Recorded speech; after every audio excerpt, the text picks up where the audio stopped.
I get asked a lot, why just telehealth? Why not in person as well? And usually the people that argue for in person have done therapy before, and that's the way they did it in person, and they like it, and I can appreciate that.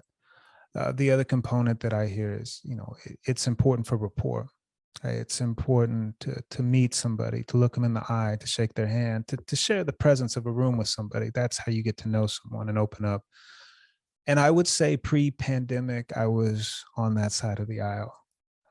2 years later of doing telehealth, I can honestly say I will never go back to in person. I feel virtual or telehealth is the proper way to do therapy. And the biggest reason is client convenience.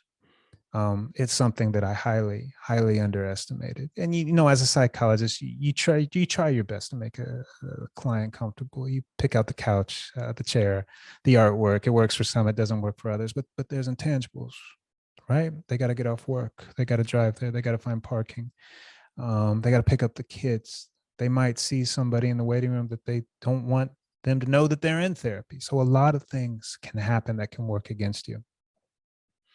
We take this process to in home where people are doing it from their favorite chair, from the couch, from the kitchen, from their bedroom, from their office, from the porch, in the driveway, in the car. I do a lot of car therapy. It enhances rapport. People are opening up so much faster when they're sitting somewhere that they're familiar in their clothes, drinking whatever they want to drink, and just are relaxed and calm. They open up. I offer audio sessions as well, phone calls. There's a lot of people out there that think they're best in motion. I've done therapy with people walking their dog, cleaning the dishes, working in the garden, at the beach, taking hikes, individuals on a bike, or driving in the car, talking to your therapist. That's where they think best. But to me, that's where therapy is today. It comes to the client.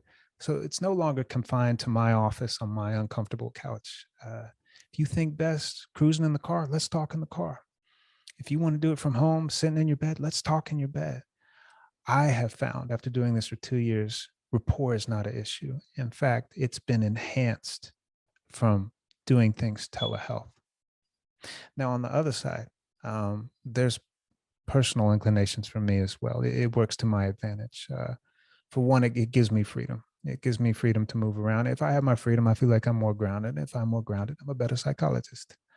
But the biggest reason for me, I take better notes. It makes a difference.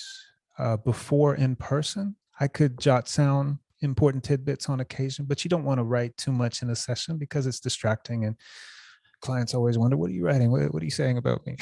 So now, with telehealth, the video call, I can maintain eye contact, but if I feel like, hey, this is important, I need to remember this, I can type it, and the client isn't distracted. They don't even know that I'm typing. So better notes on my end mean better therapy.